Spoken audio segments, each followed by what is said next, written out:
Good morning, dear friends. Today I am going to start the third chapter of your English reader book, that is Glimpses of the Past. तो glimpses की meaning होती है झलक, और past का मतलब तो आप जानते ही हो, भूतकाल।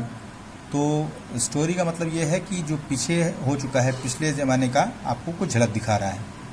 सो इससे पहले कि हम स्टोरी पढ़ें, मैं आपको कुछ बताना चाहता हूँ स्टोरी के बारे में। ये जो स्टोरी है वो 1757 to 1857 के बीच की है। तो here are some pictorial glimpses of the history of our country from 1757 to 1857। कहता है यहाँ पे कुछ हमने पिक्टोरियल मतलब चित्रों के माध्यम से कुछ झलक दिखाई है अपने देश की इतिहास की। 1757 से 1857 के बीच के देश के इतिहास की हमने आपको कुछ चित्रों के माध्यम से हमने आपको कुछ झलकें दिखाई हैं। These pictures and speech bubbles will help clarify your understanding of the conditions that led to the event known as the First War of Independence in 1857।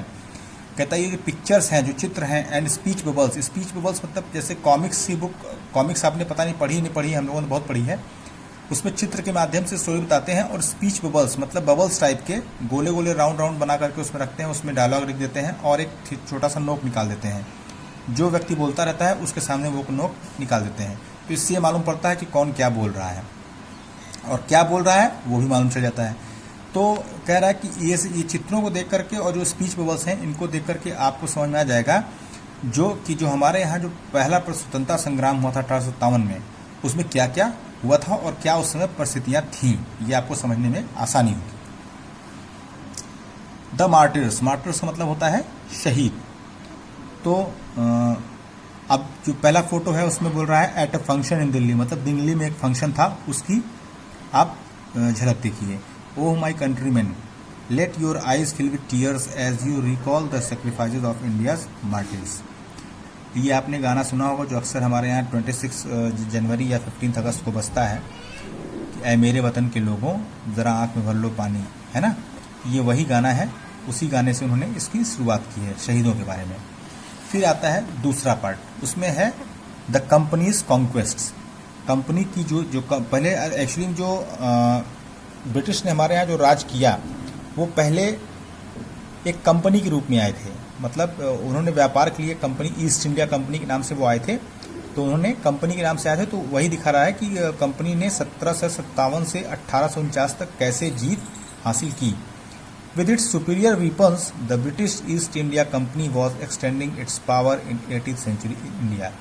कहता है उनके पास जो उन्नत हथियार थे ब्रिटिश ईस्ट इंडिया कंपनी के पास में, तो उन उन्नत हथियारों की सहायता से वो अपनी ताकत बढ़ाते जा रहे थे। 18वीं शताब्दी में वो अपनी ताकत बढ़ाते जा रहे थे। अब इसमें देखिए आपको 1765 का इंडिया का मैप दिया हुआ है। इसमें इंडियन प्रिंसेस जो पीला वाला पार्ट है वो इंडियन प्रिंसेस मतलब भारतीय राजा कहाँ कहाँ थे, और ब्रिटिश टेरिटरी मतलब जहाँ पे ब्रिटिश का राज था वो कौन कौन सा एरिया था। जो पिंक वाला है वो ब्रिटिश एरिया है, जो ब्रिटिशों ने जीत करके अपना राज शुरू किया था। इंडियन प्रिंसेस वर शॉर्ट साइटेड। कहता है जो भारतीय राजा थे वो दूर की नहीं सोचते थे, वो अपनी सोच बहुत सीमित रखते थे। That upstart raja will call the English merchants, they will help me to defeat him. अब उनका क्या था कि वो अपनी दुश्मनी को साधने के लिए, मतलब अपनी दुश्मनी को निकालने के लिए एक दूसरे से जो प्रतिस्पर्धा रहती थी उसमें जो है एक दूसरे राजा को हराने के लिए क्या करते थे, वो कंपनी वालों को बुलाते थे। क्योंकि उनके पास में क्या था, उनके पास में उन्नत हथियार थे, तो उनकी सहायता लेते थे जिससे कि वो दूसरे राजा को हरा सकें। The people had no peace due to such constant fights. और इस तरह के जो युद्ध हुआ करते थे, इन युद्धों के कारण जो जनता होती थी, जनता को कभी भी शांति नहीं मिलती थी। The rivalries help the East India company and it could easily subdue Indian princess one by one. अब ये जो एक दूसरे में प्रतिस्पर्धा थी, भारतीय राज्यों में जो एक दूसरे में प्रतिस्पर्धा थी, इसने ईस्ट इंडिया कंपनी की बड़ी मदद की, जिससे कि वो इंडियन प्रिंसेस को एक एक करके, जो भारतीय राजा थे उनको एक एक करके अपना गुलाम बनाते चले गए, या अपने छाया के अंदर, अपनी छत्र छाया में लाते गए, अपने राज्य में उनको समेटते गए। A far seeing ruler like the brave Tipu of Mysore fought the British till he died fighting. कहता है दूरदर्शी मतलब दूर का देखने वाला, जो दूर की सोचता था, ऐसे ही एक राजा थे टीपू सुल्तान, जो मैसूर के राजा थे। तो वो जो है अपनी अंतिम सांस तक ब्रिटिश से लड़े। फिर thank God there is peace in the country now, no more wars and no looting by thugs. अब देखो ये बता रहा है कि how did Indians react to this conquest. अब जो ये युद्ध हुए, ये जो प्रतिस्पर्धा हुई तो उनको उनके बारे में भारतीयों का क्या विचार था। देखिए अब एक व्यक्ति बोल रहा है thank God there is peace in the country now, no more wars and no looting by thugs. कहता है बहुत बहुत धन्यवाद भगवान का कि आज हमारे देश में इतनी शांति है, अब कोई युद्ध नहीं हो रहा है, ना कोई ठग हमको लूट रहा है। It is God who sent the British. अब दूसरा कह रहा है कि हाँ ये तो भगवान ने ही भेजा है, ब्रिटिशर को हमारे यहाँ भगवान ने ही भेजा है। Our destiny is linked with them. तीसरा कहता है कि हमारा भाग्य उनसे ही जुड़ा हुआ है। The white man has killed और डिथ्रोन्ड आवर किंग्स। कहता है अब एक तरफ ये लोग बोल रहे हैं उनकी मतलब कि बड़ाई कर रहे हैं, दूसरी तरफ कह रहे हैं the white man has killed our और डिथ्रोन्ड आवर किंग्स। कहता है कि जो ये अंग्रेज आए हैं इन्होंने या तो हमारे राजाओं को मार दिया है या उनको राज्य से मुक्त कर दिया है, मतलब उनका राज्य छीन लिया है। Some kings were not good but after all they were of this land. उनमें से दूसरा बोलता है, कहता है कि हाँ ये मानते हैं कि उनमें से कुछ राजा जो है वो अच्छे नहीं थे, प्रजा का ख्याल नहीं रखते थे, लेकिन थे तो वो हमारे देश के ही। Now we have become slaves of foreigners. तीसरा कहता है कि हाँ अब हम विदेशियों के गुलाम बन चुके हैं। अब आ जाइए ब्रिटिश रूल में 1765 से 1836 तक। तो जो ब्रिटिश राज्य था 1765 से 1836, religious leaders preached ideas like untouchability and child marriage. उस वक्त जो था भारत में बहुत सी कुप्रथाएं चल रही थी। उन कुप्रथाओं में जैसे एक थी छुआछूत का, कि अछूत मानते थे नीची जात वालों को, और दूसरी समस्या थी बाल विवाह। Anyone who crosses the seas loses his religion. अब जो ये था, एक साधु देखिए बता रहा है कि जो भी समुद्र को पार करता है वो अपने धर्म को छोड़ देता है, उसका धर्म उससे छूट जाता है। All the misery in the world is due to women.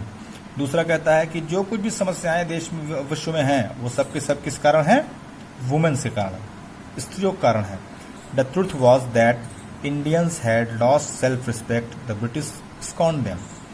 अब लेकिन सच्चाई क्या थी कि भारतीय अपनी जो आत्म सम्मान थे उसको अब एकदम भूल चुके थे, उसको खो चुके थे, और जो ब्रिटिश थे वो उनका पूरी तरह से फायदा उठाते थे। The natives are unworthy of trust, incapable of honesty, true your honour but I am honest. अब देखिए एक अंग्रेज यहाँ बोल रहा है कि यहाँ के जो रहने वाले हैं ये लोग विश्वास करने लायक नहीं है, ना ये लोग ईमानदार हैं। तो दूसरा जो इंडियन है वो तो विदेशी, वो तो इंग्लैंड वाला कह रहा है, इंग्लिश ब्रिटिश कह रहा है, लेकिन जो इंडिया का है वो क्या कह रहा है, वो कह रहा है हाँ आप सत्य कह रहे हैं, लेकिन मैं जो हूँ मैं बिल्कुल ईमानदार हूँ। Being merchants the British wanted quick profits, their heavy taxes force farmers to abandon their fields. अब चूंकि ये व्यापारी थे, ब्रिटिश जो थे व्यापारी थे, ये लोग बहुत जल्दी मुनाफा कमाना चाहते थे, और उन्होंने क्या किया कि उन्होंने फार्मर्स पे, किसानों पे बहुत लंबे लंबे कर, बहुत भारी भारी कर लगा दिए, जिससे जो किसान थे वो अपनी खेतों को छोड़ने पे मजबूर हो गए। But your man are taking all my crop. अब देखिए उनमें से एक बोल रहा है कि लेकिन तुम्हारे जो आदमी आए हैं, अंग्रेज से बोल रहा है कि तुम्हारे जो आदमी आए हैं वो मेरे सारी की सारी फसल ले जा रहे हैं। You are still in arrears, if you don't pay next week I will send you to jail. और अंग्रेज क्या कह रहा है कि हाँ सब तो ले जा रहे हैं, लेकिन अब भी तुम्हारे ऊपर उधार बचता है, कर्ज बचता है, अगर तुम अगले हफ्ते तक नहीं दोगे तो मैं तुम्हें जेल भेज दूंगा, वो अंग्रेज बोलता है। Still the British invented other methods which gave them more profits. इतना करने के बावजूद भी जो ब्रिटिश थे उन्होंने नए नए तरीके का ईजाद किया जिससे उनको और ज़्यादा प्रॉफिट और ज़्यादा मुनाफा मिले। The goods manufactured in England should not have any import duty when brought into India. अब देखिए एक ब्रिटिश जो अधिकारी कह रहा है कि जो भी सामान ब्रिटेन बनता है वो जब इंडिया आएगा तो उस पर कोई इम्पोर्ट ड्यूटी, आयात शुल्क नहीं लगेगा। जैसे विदेश से कोई सामान आता है तो उस पर आयात शुल्क लगता है, तो उससे कुछ सामान महंगा हो जाता है। तो ये कह रहा है कि जो विदेश से हमारे इंग्लैंड से जो सामान बन के आएगा उस पर कोई आयात शुल्क नहीं लगेगा। A good idea. दूसरा बोलता है हाँ ये अच्छा विचार होगा। The East India Company's laws began to cripple Indian industries. अब ईस्ट इंडिया कंपनी के जो नियम बनाए उन्होंने नए, उससे क्या हुआ, भारतीय जो उद्योग था वो दम तोड़ने लगा। Inevitably, famines followed between 1822 and 1836. 15 lakh Indians died of starvation.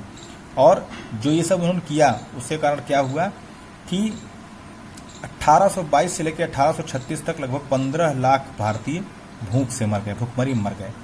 The British policies ruined the expert artisans and their business. और जो ब्रिटिश की पॉलिसीज थी, जो उन्होंने विदेशी पॉलिसी बनाई थी कि कोई इम्पोर्ट नहीं लगेगी, तो उसके कारण क्या हुआ, जो भारतीय कामगार थे, जो भारतीय कलाकार थे, जो कि चीज़ें बनाया करते थे, वो लोग बिल्कुल उनका बिजनेस पूरी तरीके से ठप हो गया। तो फ्रेंड्स, इसके आगे की स्टोरी आपको मैं नेक्स्ट वीडियो में बताऊंगा। Thanks, have a nice day.